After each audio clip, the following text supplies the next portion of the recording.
여느 때와 똑같은 평범한 오후. 햇빛은 창문을 통해 느릿하게 바닥을 기어가고 있었고 나는 늘 그렇듯 텔레비전 소리를 작게 틀어둔 채 식탁에 앉아 혼자 점심을 먹고 있었습니다.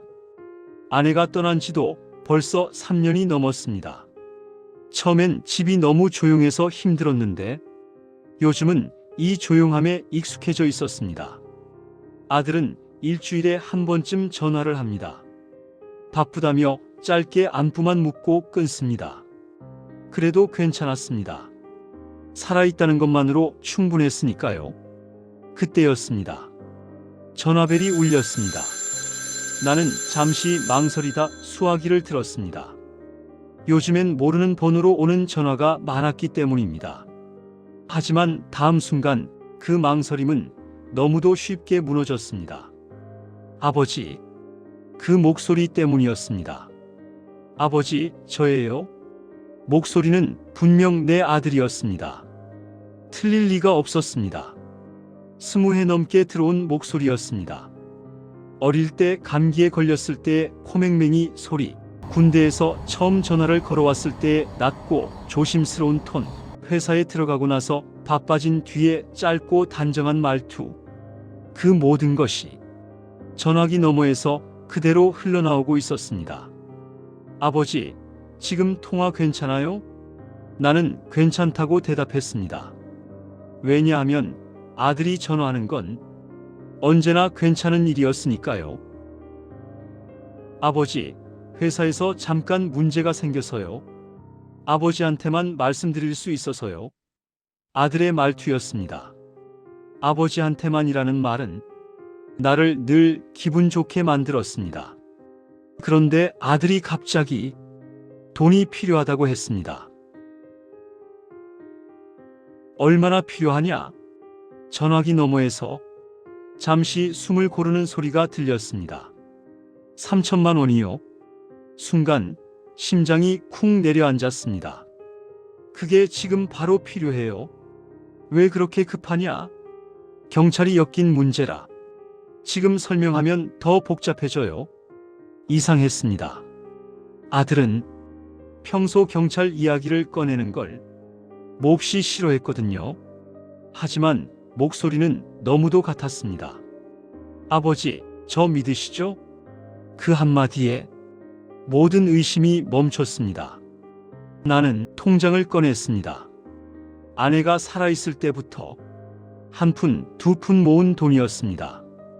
혹시 모를 나를 위해 남겨둔 돈. 손이 떨렸습니다. 아버지, 지금 바로 은행으로 가세요. 그래, 알겠다. 전화를 끊고 외투를 입었습니다. 밖은 유난히 맑았습니다. 은행 창구 앞에서 직원이 물었습니다. 어디에 쓰실 건가요? 나는 잠시 멈췄다가 말했습니다. 아들한테요? 그 말이 왜 그렇게 무겁게 들렸는지 그땐 몰랐습니다. 집에 돌아오자 다시 전화가 울렸습니다. 같은 번호였습니다. 아버지, 잘하셨어요. 이번엔 조금 더 밝은 목소리였습니다. 금방 끝날 거예요. 그래, 너만 괜찮으면 된다. 그날 이후로 전화는 계속 왔습니다. 하루에 2번, 3번, 항상 아들의 목소리였습니다. 아버지, 오늘은 어리럼증 좀 어떠세요? 아버지, 약은 챙겨 드셨어요? 아들은 나보다 내 일상을 더 잘 알고 있었습니다. 어느 순간부터 나는 전화를 기다리게 되었습니다. 그런데 그 다음날 걸려온 전화에서 아들이 갑자기 말했습니다. 아버지, 통장 번호 좀 불러주실래요? 그 질문이 조금 이상하게 느껴졌습니다. 아들은 내 통장을 이미 알고 있었습니다. 몇 년 전 혹시 몰라서라며 번호를 적어간 적도 있었습니다. 그거 왜? 잠시 침묵이 흘렀습니다. 그러나 너무 짧아서 의심하기엔 부족한 침묵이었습니다. 지금 회사 쪽에서 확인이 필요해서요. 금방 끝나요. 아버지 귀찮게 안 할게요. 그런데 귀찮게 안 할게요. 라는 말은 아들이 자주 쓰는 말이었습니다. 나는 통장을 꺼내 들었습니다. 전화기 너머에서 아들은 숫자를 하나하나 불러주었습니다. 나는 그 숫자를 따라 읽었습니다. 이상하게도 그날은 숫자가 잘 외워지지 않았습니다. 그래서 몇 번을 다시 물었습니다. 잠깐만, 내가 지금 뭐라고 했지? 아들은 웃었습니다. 괜찮아요, 아버지. 천천히 하세요. 그 웃음소리까지 너무나도 아들이었습니다. 그날 이후 아들은 더 자주 전화했습니다. 하루에 한 번, 어떤 날은 2번. 아버지, 오늘은 괜찮으셨어요? 약은 잘 드셨어요? 날씨가 추운데 밖에 나가진 마세요. 나는 그게 좋았습니다. 예전보다 아들이 더 자주 나를 생각해 주는 것 같았기 때문이었습니다. 하지만 이상한 점이 하나 있었습니다. 아들은 늘 같은 말을 반복했습니다. 아버지, 혹시 통장 아직 가지고 계세요? 나는 매번 대답했습니다. 아니, 지난번에 내가 다 처리했잖아. 그러면 아들은 잠시 말을 멈췄다가 이렇게 말했습니다. 아, 맞다. 제가 깜빡했네요. 그 말투도 그 속도도 늘 같았습니다. 어느 날 나는 아들의 전화를 끊고 가만히 식탁에 앉아 있었습니다. 문득 이상한 생각이 들었습니다. 아들이 마지막으로 집에 온 게 언제였지? 나는 기억을 더듬었습니다. 명절이었나? 아니면 그 전 달이었나? 기억이 흐릿했습니다. 그때 전화가 다시 울렸습니다. 아버지. 나는 묻지 않을 수 없었습니다. 너 오늘 전화하지 않았니? 전화기 너머에서 아들은 아주 짧게 웃었습니다.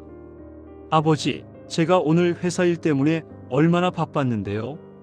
그 말에 나는 더 이상 묻지 않았습니다. 왜냐하면 그 말도 너무 아들 같았기 때문이었습니다. 며칠 뒤, 이번에는 다른 전화가 왔습니다. 아버님, 여기 은행입니다. 젊은 남자의 목소리였습니다. 최근에 통장 관련 거래가 많으셔서 확인 전화 드렸습니다. 나는 대수롭지 않게 대답했습니다. 아들이 시켜서 한 겁니다. 잠시 정적이 흐르고 아드님이요? 네. 며칠째 전화로 이것저것. 그때 은행 직원의 목소리가 미묘하게 떨렸습니다. 아버님, 아드님 성함이 어떻게 되세요? 나는 대답했습니다. 그리고 그 다음 말이 나왔습니다. 그분, 최근에 통화 기록이 없습니다. 전화를 끊은 뒤 집안이 이상하게 조용해졌습니다. 나는 휴대전화를 들고 통화 기록을 확인했습니다. 분명히 있었습니다. 아들의 번호. 하지만 날짜를 보자 숨이 막혔습니다. 같은 번호, 같은 시간, 같은 길이의 통화. 마치 복사에 붙여놓은 것처럼 그 순간 전화벨이 다시 울렸습니다. 아버지. 나는 아무 말도 하지 않았습니다. 아버지, 왜 말이 없으세요? 나는 물었습니다. 너 어디서 전화하는 거니? 잠시 침묵이 흐르고. 회사요? 어느 회사? 아버지, 그런 것까지 왜 물으세요? 그 말투가 아주 미세하게 달랐습니다. 나는 조용히 말했습니다. 너 지금 나한테 녹음된 소리 들려주는 거 아니니? 그 순간 전화기 너머에서 이상한 잡음이 들렸습니다. 마치 두 개의 목소리가 겹치는 것 같은 소리, 그리고 아주 잠깐 아들이 아닌 다른 남자의 숨소리가 섞였습니다. 아버지, 목소리는 다시 아들이었습니다. 하지만 이번엔 조금 너무 정확했습니다. 너무 완벽했습니다. 그날 밤 현관 벨이 울렸습니다. 문을 열자 아들이 서 있었습니다. 진짜 아들이. 아빠, 왜 전화를 그렇게 안 받으세요?